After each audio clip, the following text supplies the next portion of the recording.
বন্ধুরা, আজকের বিষয়টি সম্পূর্ণ জ্ঞান প্রাপ্তি ও ধন ঐশ্বর্যের মন্ত্র। আজকের ভিডিওতে আমরা জানব স্ত্রীদের কোন বিশেষ অঙ্গটি আপনি নির্লজ্জ হয়ে টিপতে বা চুষতে পারেন, তাহলে আপনার জীবনে হঠাৎ ধন সম্পদ প্রাপ্তিযোগ আসতে পারে। ভাবছেন এটা কিভাবে সম্ভব? কিন্তু ধর্ম যদি মানেন, তাহলে হিন্দু পুরাণ শাস্ত্রে বর্ণনা করা কিছু কথা আপনাকে মেনে চলতেই হবে। তাই শাস্ত্রে উল্লিখিত এই অমূল্য জ্ঞান প্রাপ্ত করতে ভিডিওটি স্কিপ না করে শেষ পর্যন্ত অবশ্যই দেখবেন। আর কমেন্টে রাধে রাধে লিখতে একদম ভুলবেন না, কারণ এই জগতে একমাত্র রাধারানী যিনি আপনার সমস্ত মনস্কামনা পূর্ণ করতে পারেন। বন্ধুরা, আমি সুমিতা বেঙ্গলি সনাতন কথা চ্যানেলের পক্ষ থেকে আপনাকে জানাই স্বাগত। আশা করি রাধারানীর কৃপায় ভালো আছেন, সুস্থ আছেন। বন্ধুরা, অনেকদিন আগের কথা, একটি গ্রামে শিব বলে একজন লোক থাকতেন। ওই ব্যক্তি তার স্ত্রীর সাথে দাম্পত্য জীবনে একদমই সুখী ছিলেন না, কারণ তার স্ত্রী কথায় কথায় তাকে যা তা বলে অপমান করত। লোকটিকে তার স্ত্রী বলতো, তোমার কাছে আমাকে খুশি করার জন্য কি আছে? না আছে ভালো একটা বাড়ি, আর না আছে ভালো মন্দ খাওয়ানোর পয়সা। বন্ধুরা, ওই লোকটির বাড়িতে সর্বত্র অভাব অনটন ও দারিদ্রতায় ভরে উঠেছিল। বাড়িতে খাবার জন্য একটি চালের দানা পর্যন্ত ছিল না। একাধারে বাড়িতে খাবার চাল ডাল কিচ্ছু নেই, অন্যদিকে স্ত্রীর কটু ব্যবহার। এই সব কিছু নিয়ে শিব বলে লোকটি চরম দুঃখে তার দিন কাটাচ্ছিল। সে বুঝতে পারছিল না কি করবে। এমনকি এইভাবে দিন কাটছিল আর রাতও কাটছিল। হঠাৎ একদিন ওই ব্যক্তিটি ফাঁকা শুনশান রাস্তা দিয়ে হেঁটে যাচ্ছিল। রাস্তা দিয়ে যেতে গিয়ে একটি গাছের গোড়ায় একজন সাধুকে ধ্যানমগ্ন অবস্থায় দেখতে পায়। লোকটি সাধুর সামনে গিয়ে হাত জোর করে বসে। যখন সাধুটি ধ্যান ভেঙে চোখ খুলে লোকটিকে দেখে, তখন ওই ব্যক্তিটিকে সাধু বলে, কি হয়েছে তোমার? কেন কাঁদছো? তখন শিব নামের ব্যক্তিটি সাধুকে বলে, সাধু বাবা, আমার স্ত্রী আমার সাথে খুব খারাপ আচরণ করে। অভাব অনটনের সংসারে স্ত্রীর এইরূপ আচরণ আমি আর সহ্য করতে পারছি না। আমি গরিব, এতে আমার কি অপরাধ আপনি বলুন? আমি যাই করে নি না কেন, কিছুতেই বিশাল অর্থ উপার্জন করতে পারছি না। আমার স্ত্রী দিন রাত আমার সাথে ঝগড়া করে। আমাদের বাড়িতে খাওয়ার কিচ্ছু নেই, গায়ে পরার মতো ঠিকঠাক বস্ত্রও নেই। প্রচন্ড শীতে ছেঁড়া কম্বলটাও শীতকে আর রুখতে পারে না। আমি আমার স্ত্রীর কষ্টটাও বুঝি, কিন্তু আমি চাই আমার স্ত্রী যেন আমাকে কথায় কথায় অপমান না করে, আমাকে আঘাত দিয়ে কথা না বলে। এই সব নিয়েই আমি খুব কষ্টে আছি সাধু বাবা। এই কারণেই ঘর ছেড়ে আমি বেরিয়ে এসেছি। সাধু তাকে বলে, কেঁদো না, আমার কথাগুলো মন দিয়ে শোনো এবং অক্ষরে অক্ষরে তা পালন করো। লোকটিকে সাধু বাবা বলেন, তুমি যদি তোমার স্ত্রীর এই বিশেষ অঙ্গটি প্রতিদিন টেপো এবং মুখ দিয়ে তা স্পর্শ করো, তাহলে হঠাৎই অলৌকিকভাবে তোমার ধনপ্রাপ্তি হবে। দেখতে দেখতে তুমি অপার ধন সম্পত্তির মালিক হয়ে যাবে। সাধু বাবা বলেন, যে পুরুষ তার স্ত্রীর এই অঙ্গটি টেপেন এবং ভক্তি সহকারে চষেন, সেই বাড়িতে কখনোই ধন সম্পত্তির কমতি হয় না এবং স্বামী স্ত্রীর মধ্যেকার ঝগড়া বিবাদ ও মনোমালিন্যও হয় না। যে ব্যবসায় হাত দেবে সেই ব্যক্তি সেখানেই শুধু উন্নতি আর লাভ দেখতে পাবে। সাধু বাবা বলে, এখন আমি তোমায় স্ত্রীর ওই অঙ্গটির নাম বলবো, এটা মন দিয়ে শুনবে। ব্যক্তিটি সাধু বাবার কথাগুলো মন দিয়ে শুনছিল। সে সাধু বাবাকে বলল, আপনি শীঘ্রই আমাকে বলুন কি সেই বিশেষ অঙ্গ। বন্ধুরা, তখনই সাধু বাবা শিব নামক ওই ব্যক্তিটিকে একটি কাহিনী শোনায়। তিনি বলেন, বহু বছর আগে একটি নগরে একজন চাষি বাস করত। তার অনেক ক্ষেতি জমি ছিল। চাষিটি খুবই পরিশ্রমী ছিল। তার স্ত্রীর সাথে তার খুব ভালো সম্পর্ক ছিল। একে অপরকে ভীষণ ভালোবাসতো ও শ্রদ্ধাও করত। তাদের ঘরে কোনো প্রকার ঝগড়া মনোমালিন্য ছিল না। এই কারণে ওই চাষির ঘরে সর্বদা মাথা লক্ষ্মী বিরাজ করত এবং চাষির সাথে চাষির স্ত্রীর এই মধুর সম্পর্ক দেখে আশেপাশের মানুষজন খুব হিংসে করত। তাদের দুজনের এই ভালো সম্পর্কের কথা নগরে ছড়িয়ে পড়তে লাগলো। ধীরে ধীরে এই কথা গিয়ে পৌঁছলো রাজা মশাইয়ের কাছে। রাজা মশাইও চাষির সাথে চাষি বউয়ের এই মধুর মিষ্টি সম্পর্কের ভীষণ প্রশংসা করতে লাগলো। একবার রাজা সারা রাজ্যে ঘোষণা জারি করে যে এই রাজ্যে যত মানুষ আছে তারা প্রত্যেকে নিজেদের বাড়িতে ঘিয়ে প্রদীপ জ্বালাবে। এই কথা জানতে পেরে রাজা স্ত্রী রাজাকে জিজ্ঞেস করে, আপনি এমনটা কেন করতে বলছেন নগরবাসীকে? রাজা রানীর এই প্রশ্নের উত্তরে জানায়, প্রদীপ ভালোবাসার একটা প্রতীক বা চিহ্ন বলতে পারো। যার বাড়িতে ঘিয়ের প্রদীপ জ্বলে সর্বদাই সেই বাড়িতে প্রেম ও ভালোবাসা থাকে। আর আমি চাই যে ভালোবাসা ও প্রেম ওই চাষির বাড়িতে রয়েছে সেটা আমাদের সারা রাজ্যে ছড়িয়ে পড়ুক। তাই আমি প্রত্যেকের ঘরে প্রদীপ জ্বালাতে বলেছি। বন্ধুরা, রাজার কথা সবার কানে পৌঁছাতে রাজ্যের সকল প্রজা তাদের ঘরে প্রদীপ জ্বালিয়ে রাখে।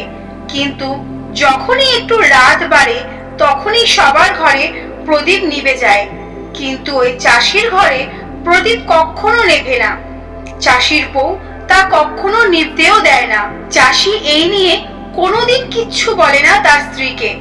চাষি চাইতো না যে তার কোনো কথায় বা কাজে বাধা দেওয়াতে তার স্ত্রী মনে কষ্ট পাক। এদিকে রাজা সমস্ত রাজ্যে নজর রেখেছে কার ঘরে প্রদীপ জ্বলছে আর কার ঘরে প্রদীপ নিভে গেছে। রাজাকে এসে তার গুপ্তচর জানায়, সারা রাজ্যে সবার ঘরে প্রদীপ নিভে গেলেও ওই চাষির বাড়িতে প্রদীপ এখনো জ্বলছে। তখন রাজা রানীকে বলে, দেখো ওই চাষির ঘরে প্রদীপ এখনো জ্বলছে, কিন্তু সারা রাজ্যে আর কোথাও প্রদীপ জ্বলছে না। যেগুলো জ্বলছিল সেগুলোও নিভে গেছে।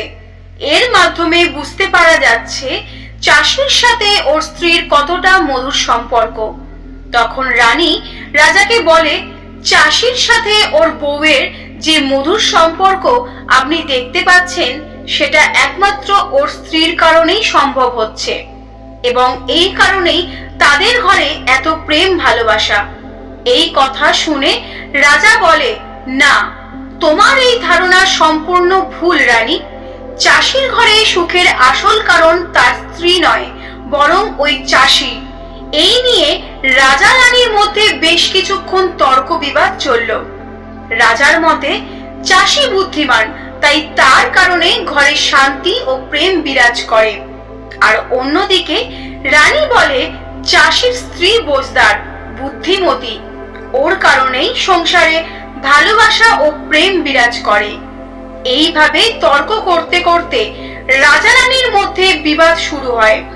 এই বিবাদ অনেক দূর পর্যন্ত যায়। তখন রাজা রানীকে বলে, দেখো রানী, আমাদের মধ্যে এই নিয়ে তর্ক বিবাদ করার কোনো প্রয়োজন নেই। আমরা বরং ওই চাষি আর তার বউয়ের একটি পরীক্ষা নিই। পরীক্ষায় যে পাশ করবে সেই বেশি বুদ্ধিমান বলে মনে করা হবে। রাজা রানীর এই কথায় রাজি হয়। সাথে করে দুইজনের পরীক্ষা নেওয়ার জন্য তৈরি হয়ে যায়। এরপর রাজা মহলে ফিরে যান এবং এক সেপাইকে ডেকে পাঠান এবং সেই সেপাইকে তিনি বলেন, তুমি ওই চাষির বাড়িতে যাও আর তোমাকে যা কিছু বলেছি সেই কথাগুলো ওই চাষিকে গিয়ে বলো। সেপাই তখনই বলে, ঠিক আছে রাজামশাই, আমি এক্ষুনি যাচ্ছি। রাজার কথা মতো সেপাই ওই চাষির কাছে যায়। সেই সময় চাষির স্ত্রী ঘরে ছিল না। চাষির স্ত্রী তখন মাঠে চাষবাস দেখতে গিয়েছিল, কারণ চাষির শরীর খুব একটা ভালো ছিল না। রাজার সেপাই চাষির ঘরে যায় এবং তাকে বলে, আমাকে রাজা মশাই পাঠিয়েছে। তখন ওই চাষি বলে, বলুন আমি কি করতে পারি? আপনি বসুন, আমি আপনার জন্য জল নিয়ে আসছি। তখন সেপাই বলল, না, তোমাকে কিচ্ছু আনতে হবে না, আমি রাজার সেপাই। আপনার জন্য রাজা মশাই একটি সংবাদ পাঠিয়েছে। তখন চাষি বলে, বলুন কি কথা, কি সেই সংবাদ? সেপাই বলে, মহারাজ বলেছেন যদি তুমি তোমার স্ত্রীকে ছেড়ে দাও তাহলে মহারাজ তোমাকে অনেক হীরা মণিমাণিক্য দেবে, সাথে তোমার যা যা জায়গা জমি আছে তার 10 গুণ জমি জায়গা তোমাকে উপহার দেবে। এছাড়াও রাজমহলের অর্ধেক অংশ তোমাকে দেওয়া হবে। সেপাইয়ের সমস্ত কথা শুনে চাষি বলল, সেপাই মশাই, রাজা আমাকে যদি তার পুরো রাজ্য আমাকে দিয়ে দেন তাহলেও আমি আমার স্ত্রীকে ছাড়বো না। যান, আপনি মহারাজকে কথাটা জানিয়ে দেবেন। সেপাই ফিরে যায় আর রাজাকে গিয়ে সমস্ত কথা খুলে বলে। ওই সময় রানী ওখানে দাঁড়িয়ে দাঁড়িয়ে সেপাইয়ের সমস্ত কথা শুনছিলেন। সমস্ত কিছু শোনার পর রানী বললেন, মহারাজ, আপনি তো ওই চাষির পরীক্ষা নিয়েছেন, কিন্তু চাষির স্ত্রীর পরীক্ষা তো আপনি নেননি। তাহলে কিভাবে বুঝবো যে কে বেশি বুদ্ধিমান ও সৎ? আপনি যখন কৃষকের পরীক্ষা নিয়েছেন তখন আমিও তার স্ত্রীর পরীক্ষা নেব। যখন দুজনের পরীক্ষা নেওয়া হয়ে যাবে তখন বোঝা যাবে কে বেশি বুদ্ধিমান।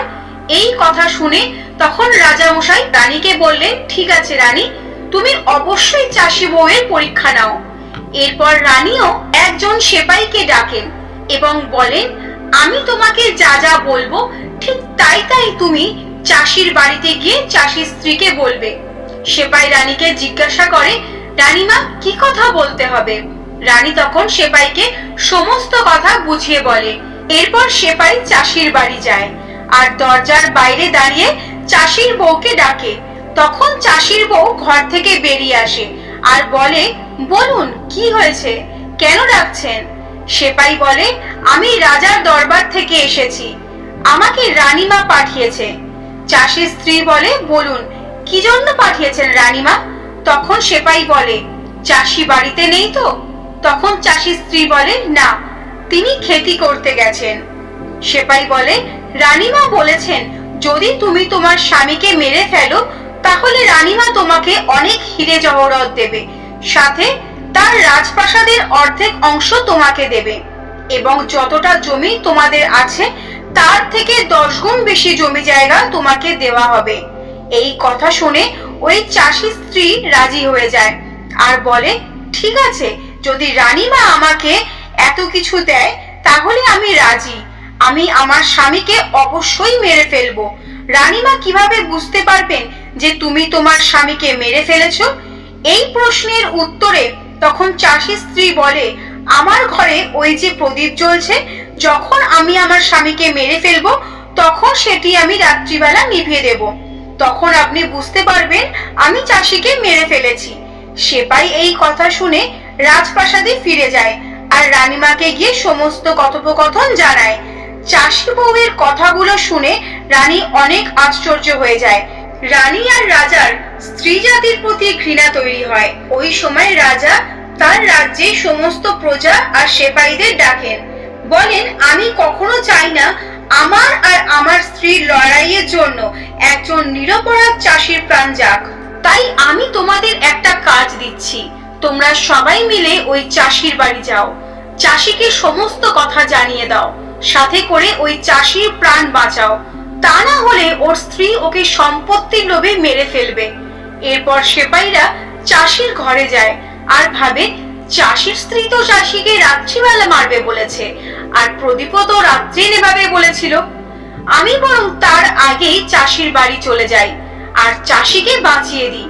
বন্ধুরা, যখন ওই সেপাই চাষির বাড়ি পৌঁছায় তখন দেখে চাষি আগে থেকেই মরে পড়ে আছে। সেপাই তখন চাষির স্ত্রীকে বলল, তুমি তো চাষিকে রাত্রিবেলা মারবে বলেছিলে, কিন্তু এখনই কেন তাহলে দিনের বেলা তাকে মারলে? এই কথা শুনে চাষির স্ত্রী বলে, চাষিকে তো আমি আজ যে কোনো সময় মারবই বলেছিলাম, আর রাত্রে তো শুধুমাত্র প্রদীপ নেবানোর কথা হয়েছিল, এই জন্য আমি চাষিকে দিনের বেলাতেই মেরে ফেলেছি। এটা শুনে সেপাই তড়িঘড়ি রাজ দরবারে এসে পৌঁছায় এবং রাজা ও রানীমাকে সবটা খুলে বলে। রাজা রানী সবটা শুনে রাগে ক্ষোভে ফেটে পড়ে। এরপর রাজা ও রানী ওই চাষির বউকে বন্দি করে নিয়ে আসার আদেশ দেয়। এরপর সেপাইরা ওখানে যায় এবং চাষির বউকে বন্দি বানিয়ে নিয়ে আসে। রাজা চাষির স্ত্রীকে জিজ্ঞাসা করে, এমনটা কেন করেছো? তুমি এতটা খারাপ, স্বামীর থেকে ধন দৌলত এতটা প্রিয় তোমার কাছে যে তার জন্য তুমি তোমার স্বামীকে মেরে ফেললে? তখন চাষির স্ত্রী উত্তর দেয়, আমি তো চাষিকে আগেই মেরে ফেলতাম। আমি তো কেবলমাত্র সুযোগ খুঁজছিলাম, কারণ আমার স্বামীর অভ্যেস খুব খারাপ ছিল। সে আমার সাথে অনেক খারাপ ব্যবহার করত। এটা শুনে রাজা বলল, এমন কি করতো চাষি? তখন সে চাষির স্ত্রী উত্তর দেয়, চাষি সব সময় আমার নাকের উপরের অংশ তার আঙুল দিয়ে টিপত। এছাড়া চাষি আমার সাথে আরো একটি খারাপ কাজ করত। সে আমার কানের পেছনের অংশ তার জিভ দিয়ে চাটতো। তখন রাজা বলল, তুমি আমাকে একটা কথা বলো তো, যখন তোমরা গরিব ছিলে তখনও কি চাষি এইরকম কাজ করত? এটা শুনে চাষির বউ বলে, না মহারাজ, তখন ও এমনটা করতো না। এরপর রাজা বললেন, এবার আমি সবটা বুঝতে পেরেছি চাষি কেন এমন কাজ করত। তখন ওই সাধু বাবা শিব নামক ওই ব্যক্তিটিকে জিজ্ঞাসা করলেন, এখন আশা করি তুমি বুঝতে পারছো স্ত্রীদের কোন অঙ্গ টিপলে এবং চুষলে অলৌকিক ভাবে ধনপ্রাপ্তি যোগ হয়? তখন শিব নামক ব্যক্তিটি কাঁদতে কাঁদতে বলেন, না সাধু বাবা, আমি এখনো বুঝতে পারছি না। এরপর সাধু বললেন, এখনো যদি তুমি বুঝতে না পারো তাহলে আমি তোমাকে বোঝাচ্ছি। ওই চাষি তার স্ত্রীর সাথে প্রথমে এই কাজ করত, যেটা ছিল সে তার স্ত্রীর নাকের ওপরের অংশটি আঙুল দিয়ে টিপত। কারণ যদি কোনো মানুষের ঘরে ধনের অভাব থাকে তাহলে প্রত্যেকের উচিত তার স্ত্রীর নাকের উপরের অংশকে টেপা। বন্ধুরা, স্ত্রীদের নাকের উপরের অংশকে অনেক শুভ বলে মানা হয়। এই কারণে যে এমন কাজ করে সে সব সময় ধনবান পুরুষ হয়। দ্বিতীয় কাজটি হলো, যে পুরুষ তার স্ত্রীর কানের পেছনের অংশ জিভ দিয়ে স্পর্শ করে সে অপার ধনের মালিক হয়। এমনটা এই জন্য হয় কারণ স্ত্রীদের কানের পেছনের অংশে মাতা লক্ষ্মী বাস করে। যখন আপনি এমনটা করবেন তখন মাতা লক্ষ্মী আপনার উপরে প্রসন্ন হবেন, আর এই হলো আপনার গৃহে অপার ধন সম্পত্তি বর্ষার আসল কারণ। বন্ধুরা, আপনারা একটি কথা সবসময় শুনে থাকবেন যে স্ত্রী জাতিকে মাতা লক্ষ্মীর রূপ বলে মানা হয়।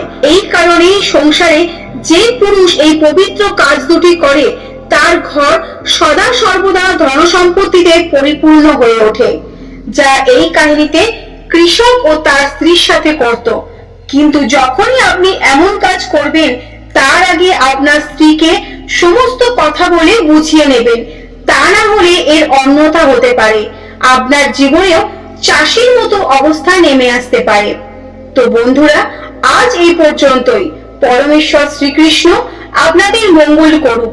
ভিডিওটি ভালো লাগলে একটি লাইক ও শেয়ার করে দেবেন এবং চ্যানেলে নতুন বন্ধু হয়ে থাকলে চ্যানেলটিকে সাবস্ক্রাইব করে আমাদের পাশে থাকবেন। দেখা হচ্ছে পরবর্তী পর্বে। ততদিন ভালো থাকবেন, সুস্থ থাকবেন। রাধে রাধে।